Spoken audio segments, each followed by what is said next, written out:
Hi everybody, David here from VIA Render. Thanks for taking the time to check out this video. In this video, I want to do something that I've wanted to do for quite a long time, and that is the creation of a artistic still life render, but one that is entirely computer generated. And you can see here what you're looking at is our finished project that we'll work on today. Now, doing these before used to be incredibly difficult, and they're still incredibly difficult. However, software like D5 or Lumion or Twinmotion have made them a lot more accessible and a lot easier to create than they were even just 10 years ago. So what we're going to do is we're going to try and build something that evokes an artistic feel. And so the first thing we want to do is just look at a little bit of reference images. And you can see here, this is very similar to this type of artwork that you can see was done really from around like the 17th century up until, about the 1800s. And then it started to go out of fashion. They're incredibly technically challenging paintings. There's a lot of texture work, there's a lot of material work, and there's a lot of reflections going on. And we can see that there's quite a lot of skill here, and there's a distinct style. If we go ahead and just look at some of the other reference materials, you can see this heavy emphasis on texture and shadow and light and form. And these are the things that we're going to try and evoke. In this project, we're going to utilize assets from a variety of different places, and we're going to pull in a lot of assets from the Quixel Megascans bridge. So if you haven't used that, it'll be a good introduction to what can be done with the bridge. We're going to use D5 as our rendering software, and we'll bring all of our render passes into Photoshop. Okay, with that being said, let's get into it. All right. Okay, everybody. So the first step we need to do is to go ahead and set up our scene. And I'm going to build a very basic scene similar to what we did when we set up our studio lighting video. So what we'll do is I'm going to go ahead and just add a plane, saying a mesh plane. I'm going to go ahead and just drag this over a little bit, hit S on the keyboard, just scale it up. And bearing in mind, we're going to be working very kind of close to the camera here. So we don't have to worry about building kind of walls or things like that. All right, I think that one looks pretty good. I'm going to go ahead and hit E on the keyboard. I'm sorry, let's hit Tab, and then I'm going to go into just grab the edges up here, and I'm going to hit E on the keyboard, and I'm just going to lift that up, and hit C, should lock it. If not, yeah, let's do that. There we go. That looks good. Sorry. Z will lock it on the sort of up axis. And I think I'm going to bring this guy up just a little bit more. Yeah, I think that's not too bad. All right, I think I'm going to go ahead and I'm going to select this edge here. Go to the modifiers tab over on the right, add modifier. We're going to add a bevel. And I'm going to do the segments. Let's just increase that. So we get a nice kind of transition and fall off. I think that looks good. I'm going to go apply all. All right. That should commit. Yeah. Let's see. There we go. Apply all. There we go. Lovely stuff. All right. Now, what we do want to do is maybe separate out this section here. So I'm going to go ahead and select the back wall. Again, hit Tab to go into the edit mode. Go ahead and select this face, hit P and go selection. And this will separate it into its own thing. Now, the section on the bottom, I'm going to add a turbo smooth modifier, which will be subdivision surface. Turbo smooth is kind of coming from max. And you can see it does kind of smooth out the edges a little bit. So let's go to the advanced section. Let's go to keep, let me see, UV smooth. We'll leave that boundary smooth. Keep corners. There we go. And I'm going to go ahead and just increase the number of levels here. And once I'm pretty happy with that, we can go ahead and apply all again. Now we've got two separate objects.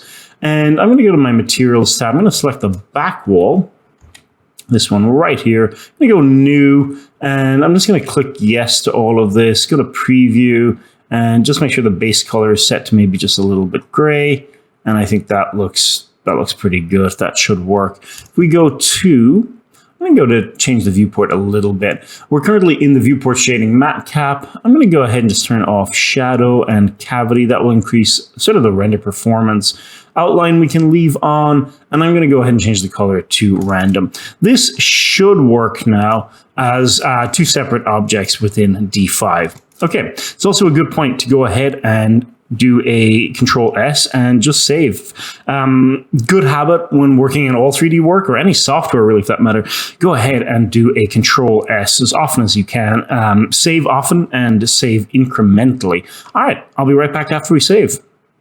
Okay, with our basic backdrop done, the next thing that we have to do is to go ahead and start bringing in some of the assets that we're going to use. Now, I've grabbed a lot of assets from the Quixel bridge, and I'll talk about those when we get into D5. There's one or two objects that I am going to bring in straight into Blender though first. So let's go ahead and just go File, and I'm just going to check these file formats. Yeah, we need a skull OBJ, so I'm going to go File, I'm going to go Import, and we should have Wavefront OBJ. I'll go to my downloads where this is at, and let's go ahead and just open this skull OBJ.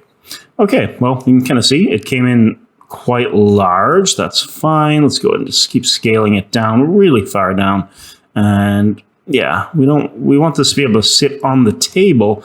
We don't want it to be too we don't want to be too large. Okay, I'm going to use our scale reference model here really quickly. Again, I'm using one of the scale references from SketchUp, oddly enough, because when I first started using Blender, there wasn't really one built into the scene. So I'm going to use my scale reference, and I'm just going to hit S on my keyboard, and we're just going to lift this up a little bit. I think that's good. That's good. All right, let's go ahead and move that over there. All right, I think the skull is obviously floating in place, and we don't necessarily want that.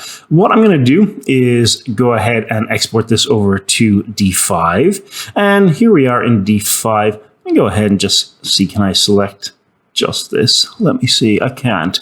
Okay, so I can't select the skull in and of its own. So what we could actually do here is I'm going to go ahead and open up another Blender scene. And we'll do the same again. We'll actually bring in the skull. I'll actually just copy and paste the skull right over.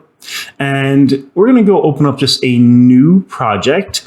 And I'm not going to save this because we haven't really done anything yet to it.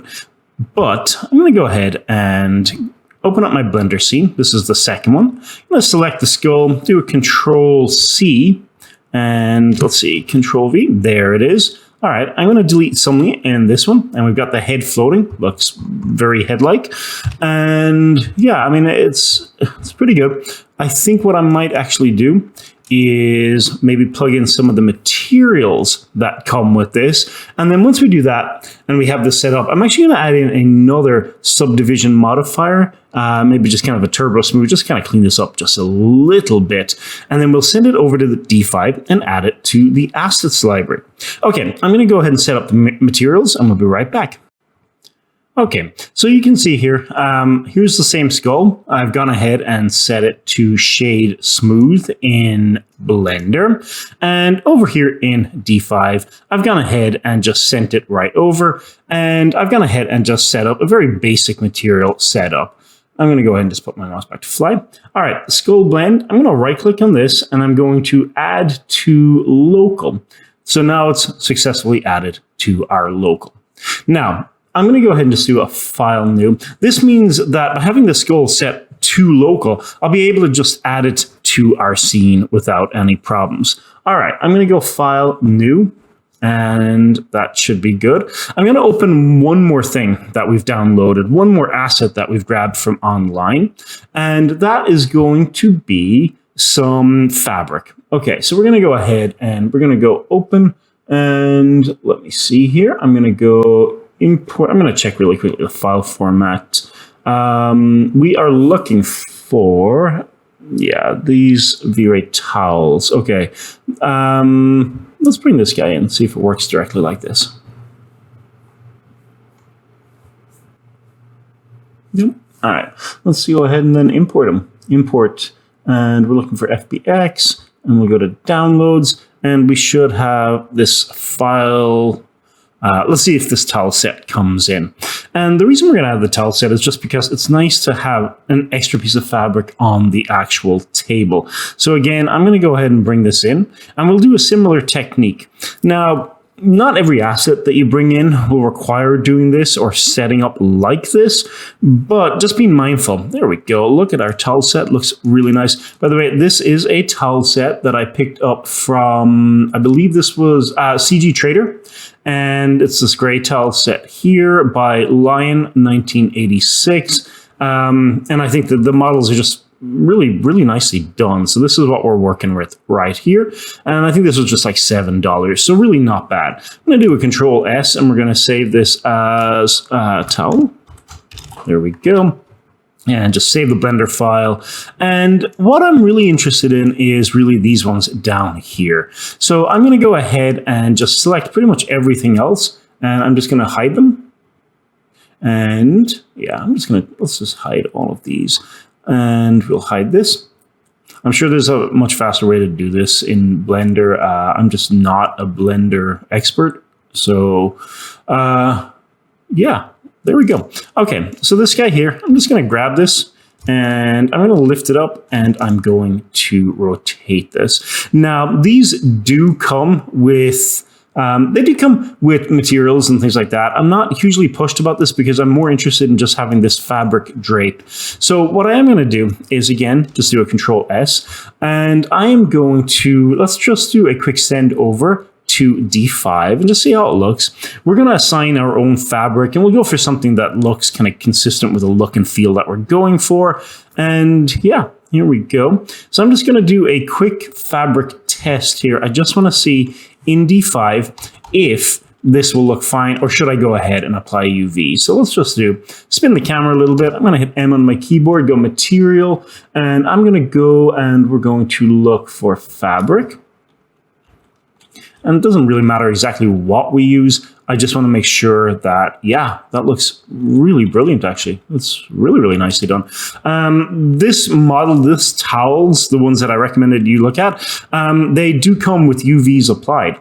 I'm going to right click on this and I'm going to, let's go ahead and just unlock really quickly.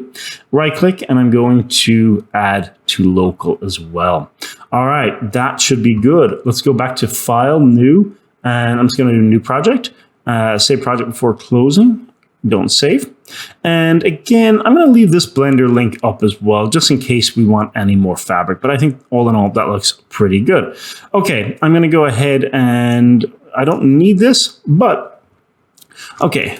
So I'm going to stop the sync here and I'm going to reestablish this sync. And I think I can delete the skull from here. We don't need it anymore. So go ahead and delete that. And all right, here we are in D5 again. All right, the skull is gone. Lovely stuff. Go ahead and set our navigation back to fly. And I think all in all, we're in a pretty good spot. It's time to start bringing in the rest of the assets. Now, I'm not going to run through how to bring these in. I have a video on YouTube somewhere about using Quixel Megascans and Quixel Bridge to bring objects in. But I do want to take a quick look at what we're going to bring in. So you can see here I am in the Quixel Bridge. I've gone ahead and I've bookmarked and saved and exported. By the way, you can find those under your favorites or under the purchase tab. Favorites will be the ones that have a little heart that you've gone ahead and hearted. And then local will be the ones I believe that you've gone ahead and downloaded and that are actually on your, really where you exported them to. Mine is set up to go to an external drive just because these do add up over time and they all come with, in this case, 4K maps. So you kind of want to get that off of your main hard drive and just put it on a side storage. Okay, so we've got a little concrete planter plate. We've got a knife, which will go nicely with the skull. We've got the table, which is going to be sort of what everything sits on.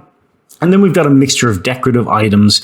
And again, because these still lives do utilize a lot of like materials and fabric, we've got, we've got meats, and we've got this stucco, rough plaster wall, worn plaster. So we're going to use some of these kind of heavier, harder, more jagged and rugged looking materials. And I think that's going to look really good. We still haven't really figured out a color scheme entirely just yet, but not to worry. We'll get to that. I'm going to go ahead and start importing bring these Quicksilver Bridge assets into D5. And once we have them brought into D5, it'll actually be really easy to just start assembling our scene.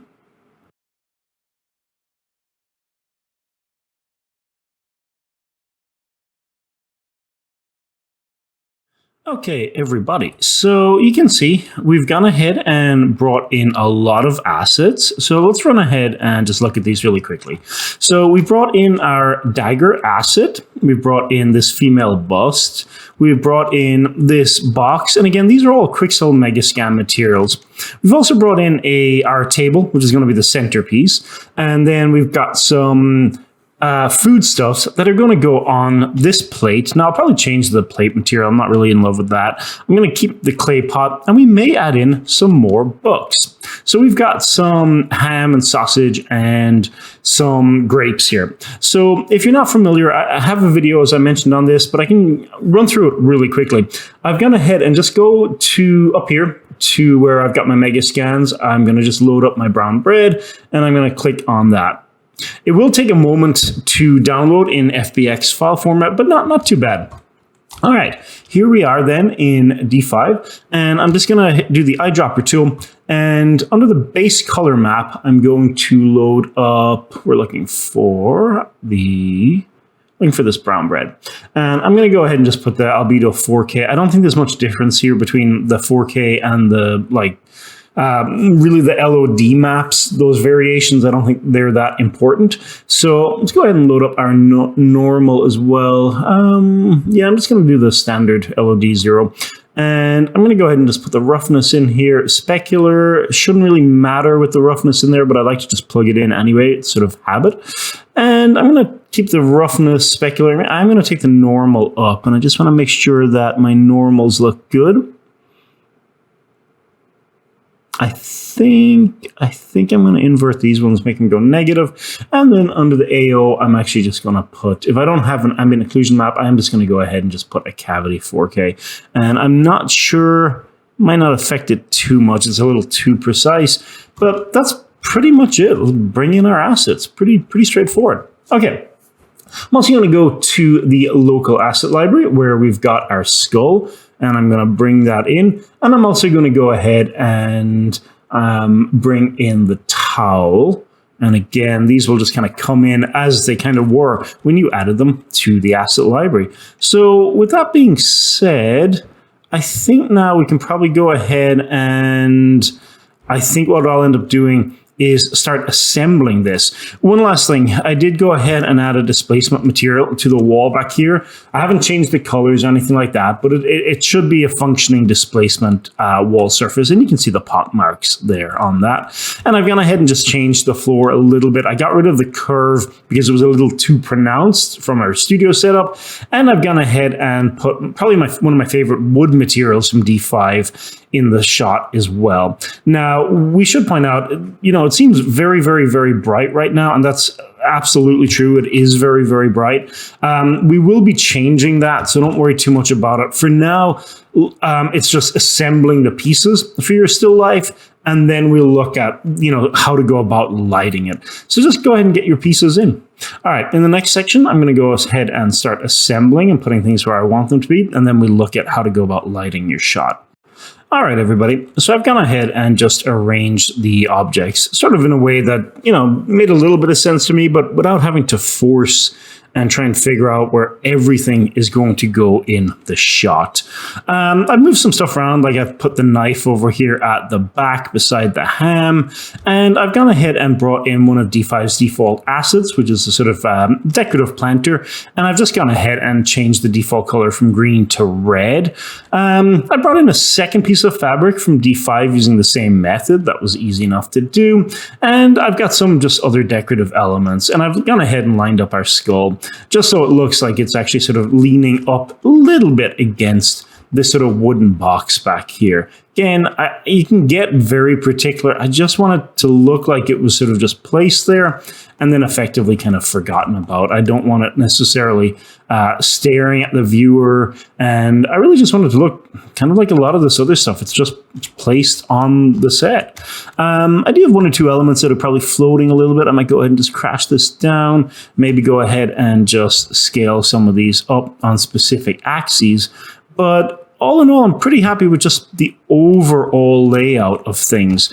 Looking at our reference material, it's nice to have kind of stuff that makes an awful lot of sense.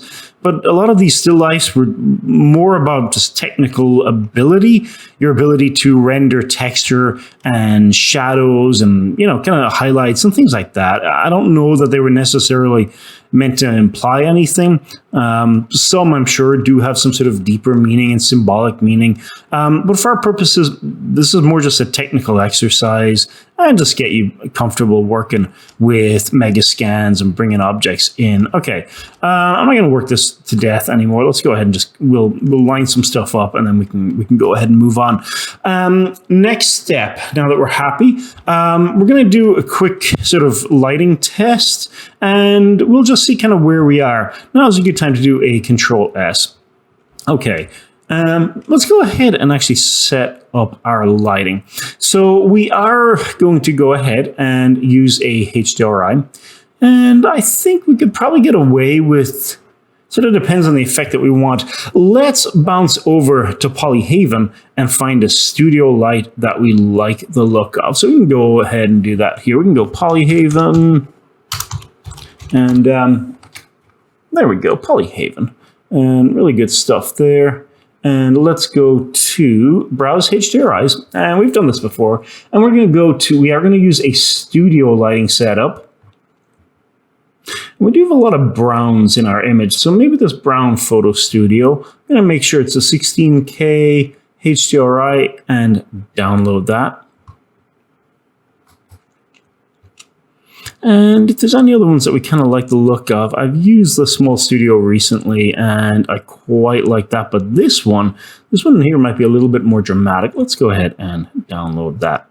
Okay, go back into D5 HDRI, and we're going to go to Customize HDRI. I'm going to go to my downloads and bring this in. Now, it is a 16K image. It will take a bit of time to sort of both download and to load into D5. And bearing in mind that D5 will render it at a much lower resolution in the viewport, and we'll go ahead and actually render it at full quality when the time comes to actually render it. All right. Now, the background here, I may try and lighten this up just a little bit. It is looking extremely, there we go. That might be better. Just somewhere about there. It was looking very, very, very, very kind of red. I do love the cracks. I do love the look of this. I love the displacement material is working fine. I'm going to figure out a cloth material next, and then we'll go ahead and set up our lighting. This is a little bit too sort of modern farmhouse. Let's see, can we find something a little bit more dramatic? Okay, everybody. So as you can see, we've gone ahead and placed our objects in our actual scene.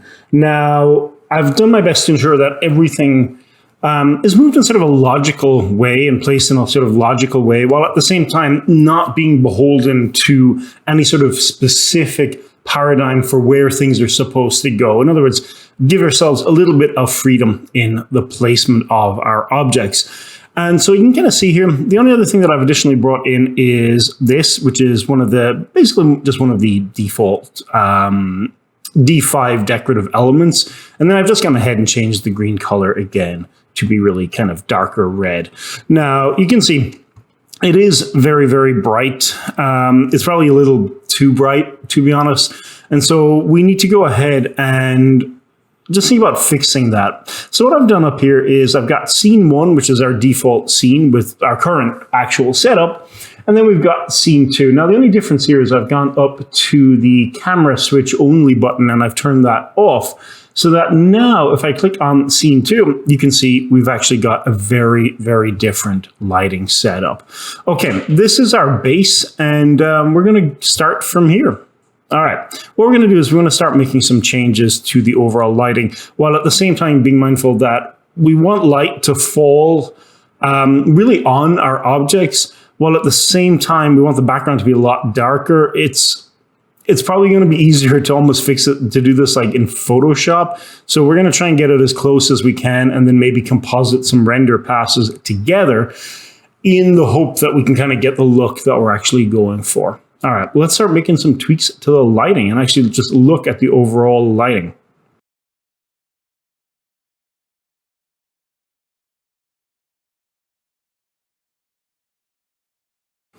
So one thing to also add before we get too far into the lighting setup is my kind of concern over kind of one of the cardinal sins of rendering, which is the horizon line. And you can see it's actually reflected in the glass here. So what we're going to do is we're going to bounce back to Blender, and I'm just going to go ahead and just build effectively just like, you know, extra walls for our scene. So I'm going to go ahead and just place these here, and I'm going to just scale this up just a little bit, and yeah, that should work.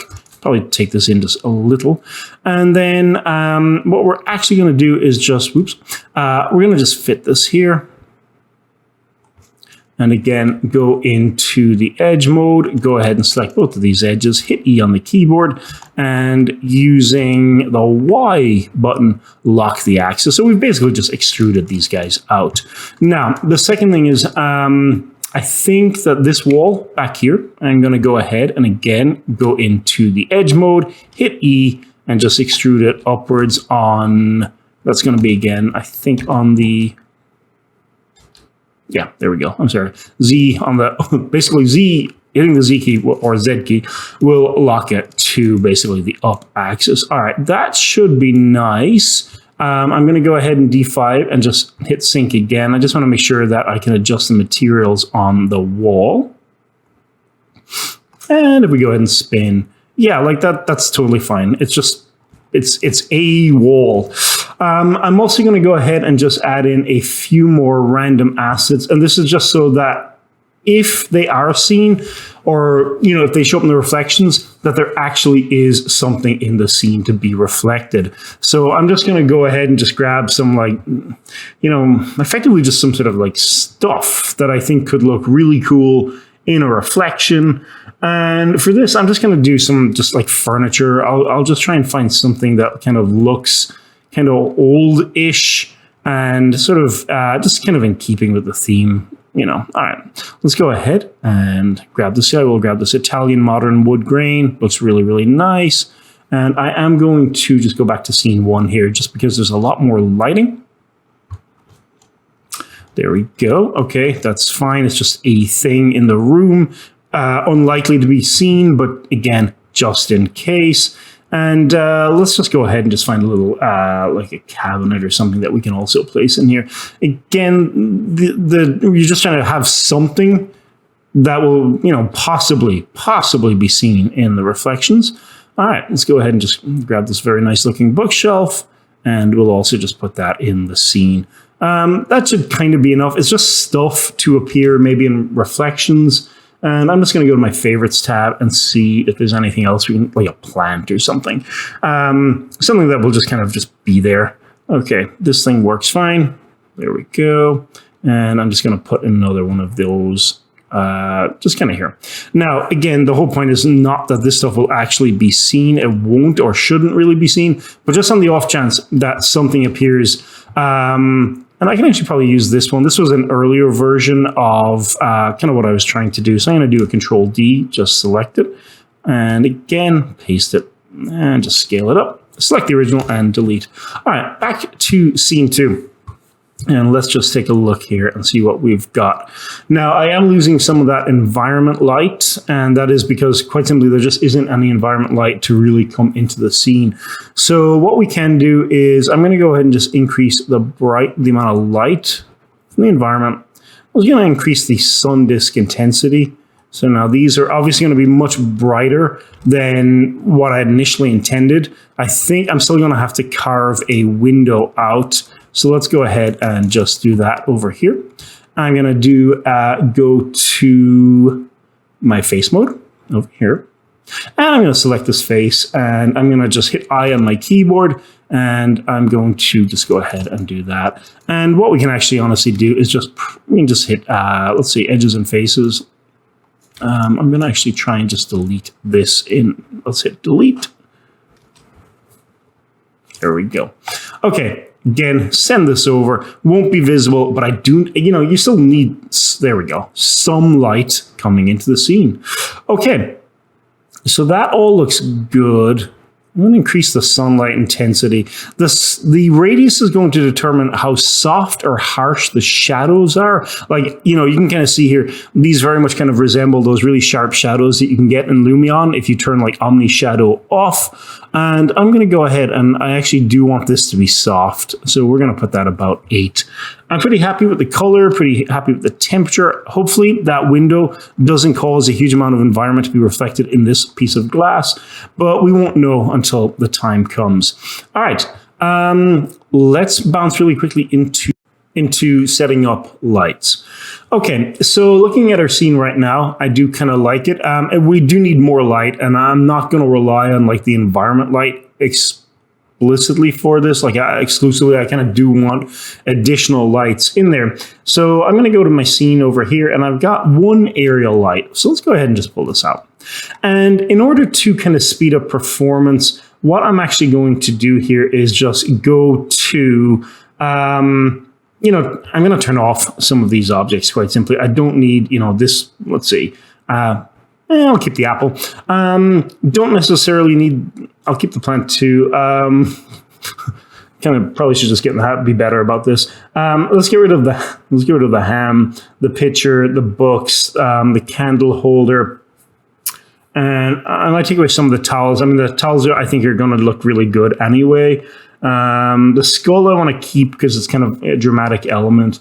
And then I'm just going to select these objects up here that I think I can probably get rid of.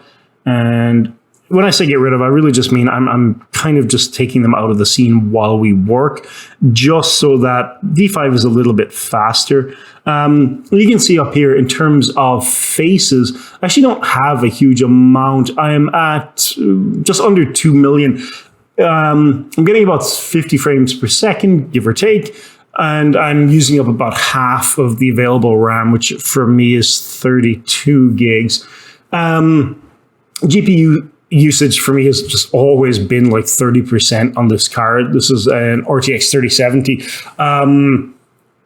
I think there's something about D5 is not sort of allowed to use more until you actually hit the render button. I just remember seeing something about that on the forum. So the GPU here for me at home is usually at 30%. At work on a RTX 3090 Ti, it's about 15%. That's about as good as it's going to get. And I am running this on a 4K monitor. So these are all reasons why I would say, let's just hide some of the content. It's just better practical workflow to hide some of the stuff. I'm also running this on a 4K monitor, which I really don't recommend.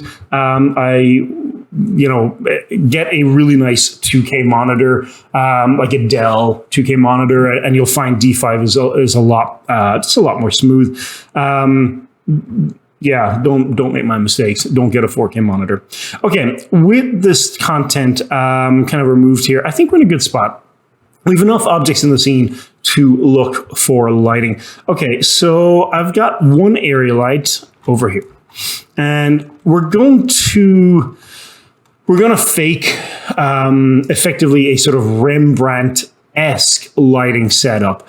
So what we're going to end up doing is I'm going to scale up the size of this. So I'm going to put this to about 3,000 first, and maybe we'll do 2,500, and I'm going to put the width at about 4,000, and we'll just see how this lights up our scene.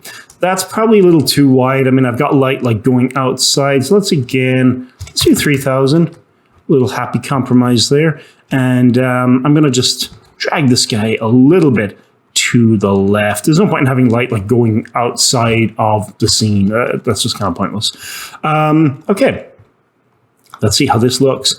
I think it looks really, really nice. There's a lot more we can do, and we will do, but I think that light alone is actually looking pretty good. So I'm going to go ahead and select that area light, and now I'm going to go ahead and just slowly start cranking up the temperature. I'm sorry, the intensity, I should say, of this light.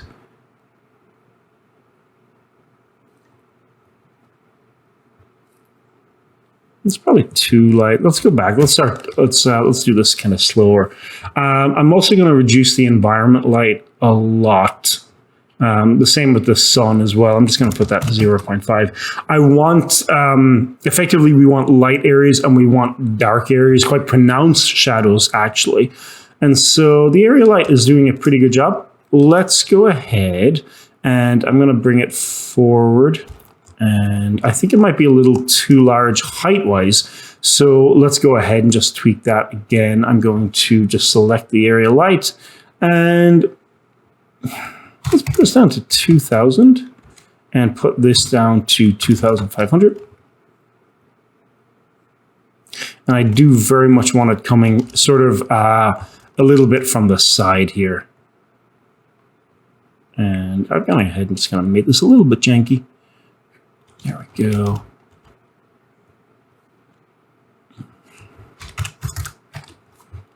I kind of wish there was some, perfect way, like I've said in that other video on lights, to do this. Yeah, every scene is kind of unique and different. And so you're just going to, you just have to invent your lighting almost every time that you do it. At least that's been my experience. Okay, so we're at 10. I think that looks good. Let's go ahead and just crank this to 15. Bearing in mind, I mean, there is some stuff we can do in post-production. We can light in certain areas and we can darken certain areas.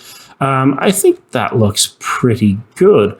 I'm going to go ahead and add another light over here on the left. So even though we're kind of going for that kind of Rembrandt effect, I still think we could do with almost a secondary light over here as well. And so what I'm going to do is, again, place another rectangle light. I'm going to lift this one up. And I'm not going to get into like kind of color theory or anything like that in this. I just want lights. I'm not trying to get complementary colors.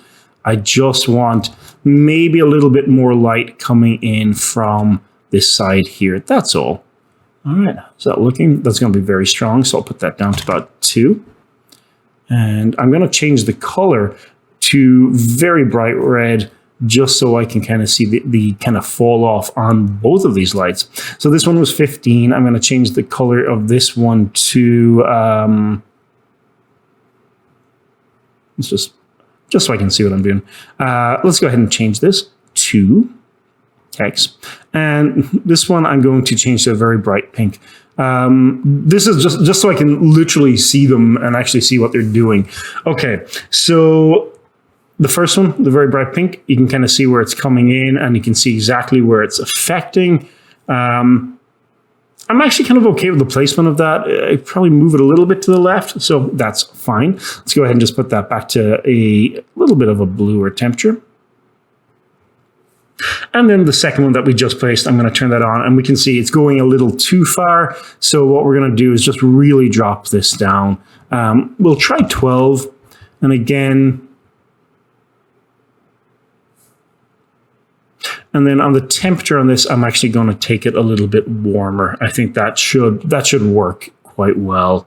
Yeah, I think that's pretty good. It's not like it's by no means the most advanced lighting setup, and I really think there's a lot more you could potentially do here. We could always add, of course, if we wanted like an actual another spotlight or something like that, and see how that looks. But I think it'll work. I think it'll work just fine. Okay, I'm going to go ahead and start moving into the actual render settings for this. And I'm going to go ahead and just make a few more tweaks. I do think we'll end up rendering this out in passes. We'll end up in rendering it out in basically, the default and then a much darker version of the default, and we'll use masking to blend between them. Okay, in the next section, I'm going to go ahead and just start setting up the render settings. I'll see you in a bit.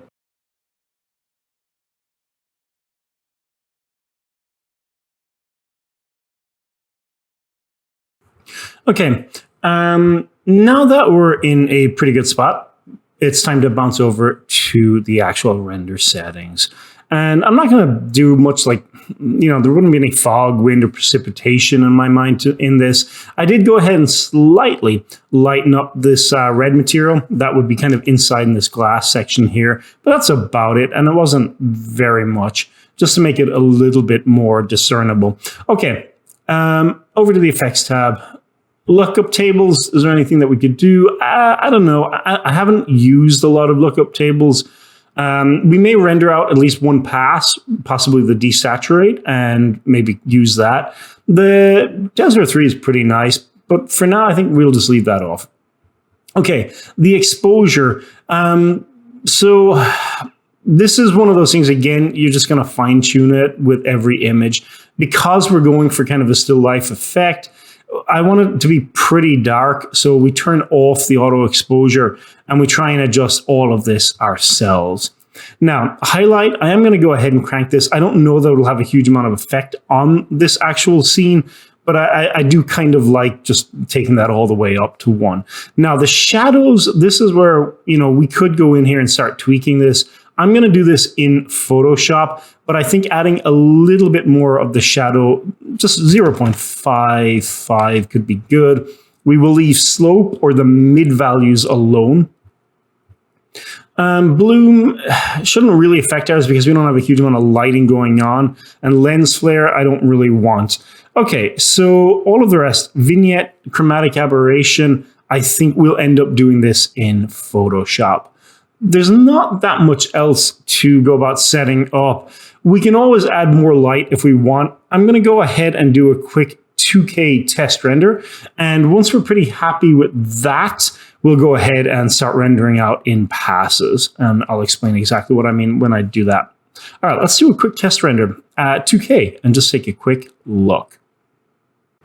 Okay, everyone, so just comparing one of the reference images that we were looking at to our test render, I think we need to make things a little bit more specular. So I think we need to strengthen up at least one of the lights. We need to just add a little bit more of a specular, shiny light to the scene. Now, there are some of these reference images. Again, I don't own these, so props to whoever made them, that are not as specular and they're a lot more textured, which is a little bit more like ours. We're getting a lot more texture. And again, this is just a rough 2K texture, or I'm sorry, 2K render, but I think I need to adjust some of the material parameters. I'm going to make things a little bit more shiny, a little bit more unrealistic, but I think a little bit shinier. Okay, so I've gone ahead and rendered out our images, and I've gone ahead and rendered out 1 or 2 additional render passes. This should be on top of the usual render channels, which will give us our, the mask, the ambient occlusion, and the material ID layer. So with these, let's go ahead and open up this folder again. What we have is our default still life, which is, I believe, I can't remember the exact dimensions that we used. I think, 6,000 by 5,000 pixels. So we got plenty of kind of room there for that one. We've also got our standard AO, our transparency, and I've gone ahead and rendered out light from the right side. So this will be used to supplement the light that would really coming from the HDRI and also the original rectangle lights that we established. So we'll be able to overlay this and lighten or screen this in Photoshop.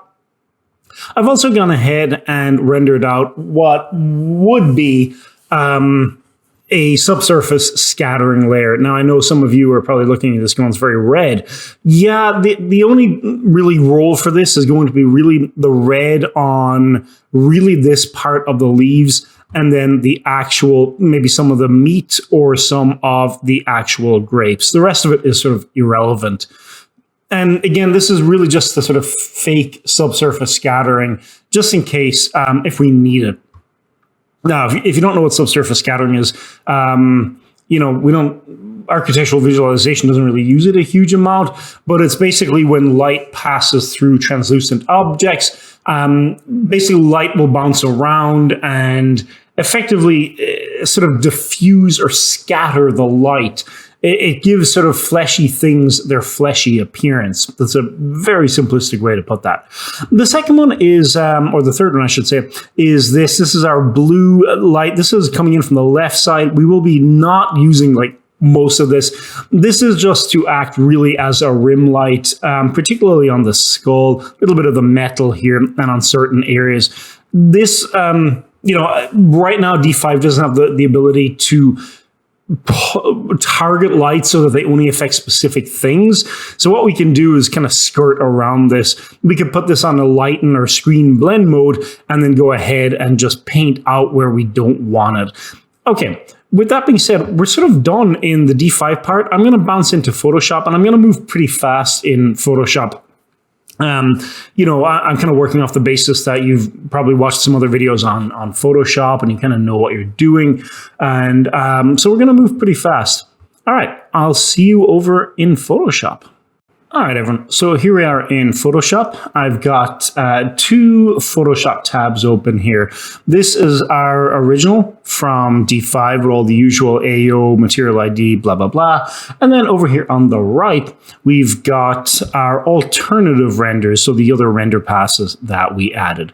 Now, you will notice that these are actually much smaller. They're 3000 by 2500 pixels. That was done just to speed things up. So what I'm going to do, basically to speed up rendering in D5, and because I'm not going to use all of these images, I just need some of the pixel information. I'm going to go image. We're going to go image size. Go ahead and put that 2%, and we're going to do 200. Preserve details 2.0. We'll leave that on. That's the sort of AI-powered upsizer from Adobe, and we're just going to click OK and just basically let it do its thing. All right, and that should upsize all of them. And what I can do then now is just go ahead and select these, and I'm going to zoom out a little bit, and I'm just going to go Control-C and go back over here and Control-V and paste them in, and they should line up nicely. That's a pretty handy trick if you just need to speed things up just a little bit in D5. When it comes to rendering, there's this belief that, 2048 render by 4096 is double the rendering sort of size. It's really not. It's 4 times bigger. So if you render, basically, I think that the render times are just exponentially longer. But we've got a pretty decent sized image here. We're at, 6000 by 500 pixels. And I think D5 did that in about less than 10 minutes. I think it was about 8 minutes for me on my 3070. And, that's not terribly bad at all. Considering all of the objects in here have 4K texture maps, that is quite impressive. Okay, so let's ignore these little guys up here at the top for a moment, and I'm just going to go ahead and work our way through this. And I'm not using a pen tablet or anything like that. I really should be for this, since it's kind of a little bit more painterly. We're just going to wing it, and I'm just going to work with my mouse. So first thing I'm going to do, let's go up here, levels, and just do a standard levels adjustment, and just get Photoshop to kind of look at the image. Now, I think that's kind of blown out those brighter areas a little bit, so I'm going to bring the midtones just back a little bit to where we were, and I'm just going to right-click, merge that down. That sort of resets the stack and everything, sort of resets the X-forms type of thing. Just make sure that everything is kind of, basically asking Photoshop to have a glance at the image. Okay. AO layer. Now, this one's going to be important because we get some shadow layer here. What I'm going to do is go ahead and do what I normally do. I'll run through this. We're going to put this on overlay, and I'm actually going to drop this down to about 50%. And, normally I do this really rough and fast. Here, I do want to just take kind of a critical look and see where it's working, where I like it. I think I can live with it. It is darkening the image a little bit much in certain places, but man, makes that bread just look so good. So 50% for that. Right click, duplicate it one more time, go overlay, and I'm going to just look at potentially a multiply or darken layer as well. And if I toggle this on and off, I don't really love the darken. It is working in certain areas. It is kind of killing it in the books a little bit. And the ham. So I'm going to leave that. Let's try this really quickly on multiply and just see. So multiply is going to be very additive. I don't know that we need this. I may put this down to a really low value. Not sure it really matters that much there. Okay, I'm pretty happy with that. Okay, let's go ahead and grab our actual reflection layer. Now, this is the reflection layer that comes from D5 by standard when you've got the channels turned on. And I'm going to go ahead and do what I normally do. I'm going to put this to lighten. And you can it's not having a huge effect. So I'm going to duplicate it and I'm going to put it to screen. And there we go. So yeah, it is adding a little bit there on certain things. Screen is definitely the better of the two there. I don't really know that lighten is actually really doing a huge amount for me. Okay. Okay, that looks all right. Now let's go ahead and we can ignore a lot of the rest here. The material ID mask, I'm just going to leave that there. All right, the left side lighting. Now this we can probably use quite a bit. I'm going to go ahead and just run through again, lighten and screen on this. And yeah, I think the lighten, if we toggle that on and off. Now I'm only looking at the objects. Let's just ignore the background for a moment. We're getting some unusual kind of lighting effects going on here, but it's certainly really bringing a bit of light to certain areas. Okay, awesome. Let's go ahead and I'm going to add a mask. I'm going to grab our default paintbrush, just a soft, fluffy paintbrush. So let's just grab a soft round from the general brushes, soft round. And I'm going to go ahead and make sure I'm on the mask. And I'm going to hit X on the keyboard to toggle between black and white. And let's just go ahead and just erase all of this. And this is just how I learned to do this. I don't, you can just not do it this way. You can just do the exact opposite of this. And I'm going to go ahead and drop the opacity down to about 60%. And then I'm going to toggle back to white. And I'm just actually going to brush the highlights sort of back in. And I know that might seem weirdly counterintuitive. Why don't you just paint the mask out? Yeah, just because because we tend to kind of master the things that we've learned, whether they're correct or not. We tend to master our own mistakes. And so this is just how I learned to do this. And so that's what I'm going to do. And I hit X again. And I just want to paint out this section. I'm not really loving the effect that it's having on the books. Yeah, we're getting a bit of a dramatic shadow. But all in all, yeah, I think that's still better. Okay. What about on the actual leaves? Let's see what we can do here. Is it actually going to affect the leaves a lot? And it doesn't look like it is. Maybe a little bit, but not a huge amount, to be honest. Okay, I think we're doing pretty good with that look. And you can kind of toggle these and just see, here's our default. And I'm going to go ahead and if we just slide that up, you can kind of see, all right, off. There's our default. And if we go ahead and just toggle these back on, yeah, you can, there's a tangible difference there. I'm pretty happy with that. Let me go ahead and select all of these and I'm going to put them into a group. I'm going to right click and duplicate the group, click OK. And, I think I'm going to go ahead and just merge this one. I'm sure there are people out there who would like be screaming and saying, don't do that. But yeah, just, it's late. All right. Okay, that looks pretty good. All right, let's see what else we can do. The subsurface scattering layer. All right. Again, this is I'm only really looking at the fruit here. And I just want to see, I'm going to run through just a bunch of different blend modes. And I wish I could just tell you exactly what you should put this to. But, I'm just looking at the grapes in particular.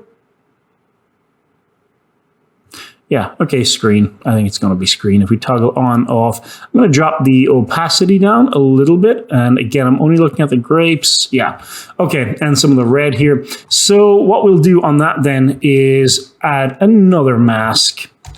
And again, I'm just going to paint everything out, just completely, just paint it all out. We don't really want that red effect going on anywhere. Just paint it all out. Put your opacity back to 100 on the brush. Just completely fill that with black. So the mask is doing nothing. Okay, zoom on in here. Hit B on the keyboard, get your brush back. Using the bracket keys on the keyboard, the open and close brackets. I'm going to go ahead and hit X on the keyboard to go back to the black and white filter. So in other words, I'm painting black and white. Drop the opacity down a wee little bit. And again, I'm just going to... I know that seems like a huge amount of effort just to get kind of just this like red effect. And try it on the fruit too as well. Yeah, that looks good. And put it here on the sausage as well. I think, nah, that's probably too much there. And on this red plant, let's see what we can do and put it, you can see if we can get this on the ham as well. And let's just see, can we paint, I'm painting white here, so I'm actually losing some of the red. So we can probably, yeah, I think about that. I do need a little bit more specularity on that in particular. Let me go back to the group here where we had our highlights. Ooh, and you can actually see we don't have any. All right, that's kind of interesting. I'm going to duplicate this layer here, which was the one of the original paint layers, and I'm going to drag this just up to here. And I'm going to select everything else. I'm sorry, I'm going to select the ham. Go back up here, and I'm going to, if I delete that, yeah, so I need to do a Control-Shift and I, delete everything else, and there's our ham back. So like that's, I've kind of gotten some of the color that was lost a little bit there, just back again, and I'm going to paint out. I think it's better just maybe paint out on this mask.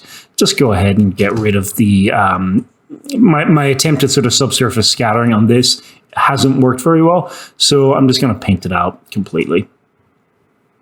Okay, yeah. Fruit looks good. Yeah, I'm quite actually really happy with that. Okay, so that's that part done. I'm going to go ahead and select all of these guys again, right-click, and let's go ahead and we'll just put them in another group as well. And we can call this the SSS or layer. That'll work. And group one, I can just call base or default layer. I usually call it, generally speaking though, I usually just do BKG background, which is, again, really oversimplification. But yeah, that looks pretty sweet. And, you know, we haven't done anything to this in terms of really like a lot of the traditional post-production stuff. We haven't done that at all. Okay, I'm going to go back to our original still life layer 1, and I'm going to right click and duplicate this one more time, and I'm going to just drag this to the very top of our stack. Now it'll overwrite everything, but what I'm going to do is, let's see, can we use, okay, we can't, we don't have the material ID for that. Okay, that's interesting. So is there a way to select all this red? Well, you know, Photoshop can do it for us. Okay, I've gone ahead and selected all of the red. What I'm going to do then is go up to the, let's go up to, where is my selection tool? The quick selection tool over here. Go ahead and scale up my brush, and I'm going to hold down Alt to deselect, and I'm going to just try and deselect the areas, yeah, like that. I'm pretty happy with that. That seems really good. As much of the red as I can actually get. And I'm going to do the magic wand tool one more time on just these black areas. Okay, again, that's pretty good. You know, for asking Photoshop to like identify that small area, that's really, really impressive. Okay, I'm going to go select. I'm going to go save selection, and I just type 1, 2, 3. That's going to be that. And then what I am going to do is I'm going to go ahead and just add a brightness and contrast, and we should hopefully see the red come in. Yeah, just a little bit more. That's nice. That'll work just fine. I can try doing auto, but yeah, it's just a small thing. I just want to boost the red just ever so slightly on the leaves. That's all. I think that looks pretty good. Right click, merge that down. There we go. So if we want to just see the result of what we've done so far, I've gone ahead and selected everything that we've pretty much worked on, duplicated it all, and gone ahead and merged it down. Now, this will give us basically a before and after. So we can see here, this is our original. This is just the raw render that came out of D5 Render. And again, it still looks really good. You could do a lot of Photoshop stuff to this and make it look better and blah, blah, blah, and do a lot of post-production. But, you know, just by doing the render passes and adjusting, you know, the blend mode, you know, I think this just looks so much better. So this one here is, I'm going to change that. I'll call this new background, BKG, new background. So this is our new sort of flattened version of everything. And you can see it just looks, I think, so much better. We're getting a lot more specular highlights. We're getting a lot more visual appeal. The shadows look better. The textures look better. I think it's really good. I think we're in a very good spot. I'm going to go ahead and select pretty much everything that we haven't used now, and I'm just going to go ahead and just group them and just sort of hide them away. And the new background layer, these will basically be the working layers for us going forward. All right, the last one is the specular light. Again, this is our sort of pseudo rim light, which wasn't possible to do just because of the way the thing was designed. So we're actually going to go ahead and change the blend mode here to, I'm going to just do lightener screen. And I'm just taking a minute here just to look at what I think is the best looking blend mode to put this at. You know, all right, let's do lighten. And then I'm going to, again, add a mask, add our soft, fluffy paintbrush, and we're going to paint it out again, just really roughly. Let's go ahead and just paint everything out. There we go. And then I'm going to switch to a much smaller paintbrush, and I'm going to zoom in. And I'm just going to, oh, the opposite of that, paint everything out. There we go. Zoom in. Grab a much smaller paintbrush. And I'm going to drop the opacity on this one to about 68 and just zoom out. And now I'm going to go ahead and just start brushing this in ever so slightly. And I am mindful of sort of the areas that I just want this to be on now. Still coming in a little bit bright, and I don't necessarily want it on everything.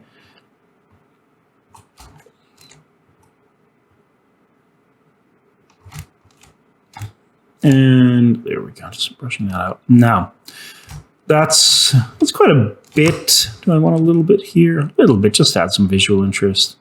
And not on the fruit, that will give it a weirdly kind of sickly color. And then what I'm actually going to do is go back to this group one where we had pretty much all of our material IDs. And I can bring that up to the top of the stack here. I'm going to select pretty much, let's do the magic wand tool. Go ahead and select that. And go back to our mask here. Change to black on our paintbrush.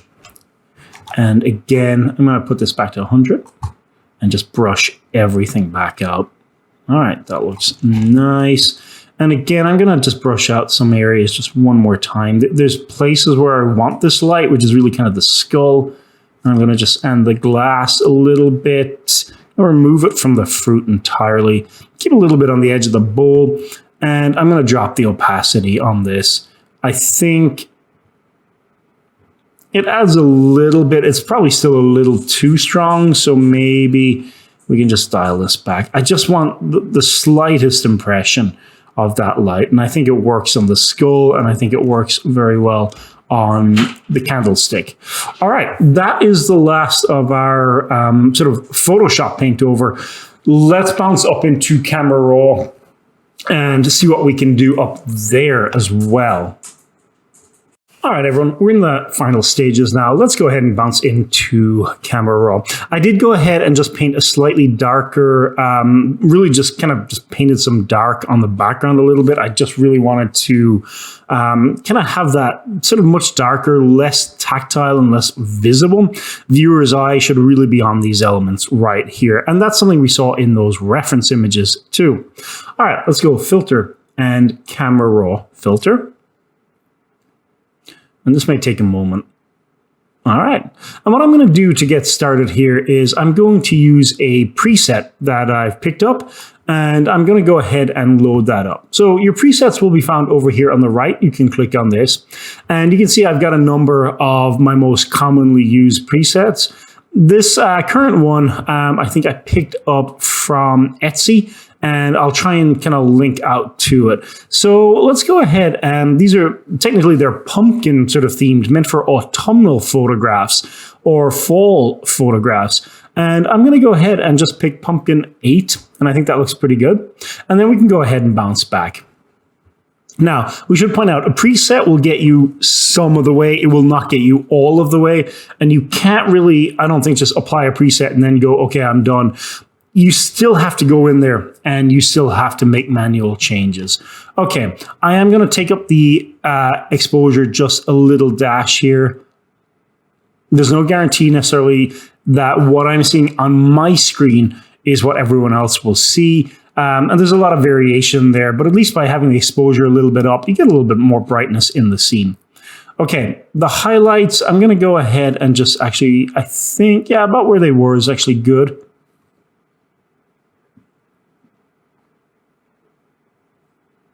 Going to put the shadows there. Whites and blacks actually do look pretty good, just in a cursory glance here. And you can see if you move your mouse up to the top, this histogram up here, it'll actually, the words it says here, like shadows, exposure, and highlights, will actually change, I think, based on the whatever tab you're actually in here. So I think this is kind of handy. I think I can move this to the right just a little bit. I think that looks good. And it will update these sliders as well, which I think is absolutely brilliant. Okay. Texture, clarity, and dehaze are all set to a pretty fine amount. I'm going to add a little bit more texture. Think of texture as kind of the big tactile elements of the materials. So I'm going to just add a little bit more there, just to emphasize it. We sort of do want this to look a little bit like a painting.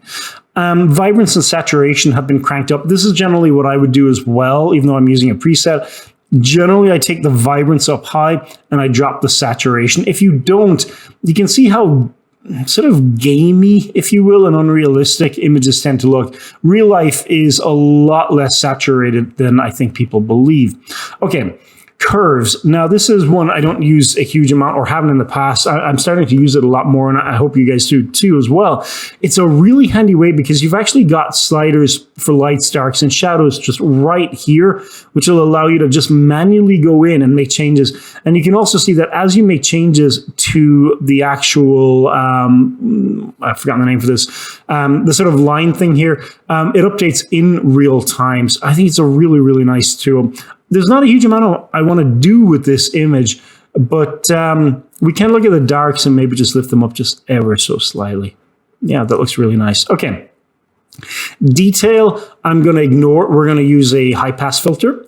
Color mixer, we are going to look at because I would like to make the reds pop a little bit more. Okay, so looking at the color mixer here, we've got luminance, saturation, and hue. I'm happy with the hue. The overall saturation, I think I'm going to make this pop a little bit more. And the overall sort of luminance, if you will, the brightness that it gives off, I am going to take up just a bit as well. I'm just trying to make that red just pop ever so slightly more, just so it looks, there we go. I think that looks really lovely. All right, all the other colors in the shot I'm actually pretty comfortable with. We can move on from the color mixer. And color grading, I'm not using, I'm not going to really get into it. Optics, we're not going to use. We're going to maybe add a little bit of a vignette later. There's two ways you can, well, three that I know in Photoshop that you can kind of, well, four that you can add vignettes to. One, you've got one here. You've got one then under the effects tab as well. And you can also manually paint a vignette. And then you can also do it in the camera correction as well. I'm going to add a little dash of grain, and I am going to add that secondary vignette. So I've got effectively two things doing the same thing. The optics vignette. In terms of distortion, -1 will be enough for us, I think, just enough to give the idea that there is like camera lens distortion that would take place. All right. Other than that, I think the grain I may dial up just a little bit more, and calibration we can leave. All right, I'm going to go ahead and click OK. I'm going to go ahead and start wrapping this up really quickly. That looks really, really nice. It's not as shiny as specular as I would have liked, but what we're going to do is make it sharper. Duplicate this layer one more time. We're going to go Filter, Other, and high pass. And I think that looks really good. It looks so strange, I know, but you can see the texture if we zoom in here. We changed the blend mode here to overlay. And if we toggle it on and off, you can definitely see it if we look at the skull there. It's a small effect, but the results are just so good looking. I think it's definitely worth it.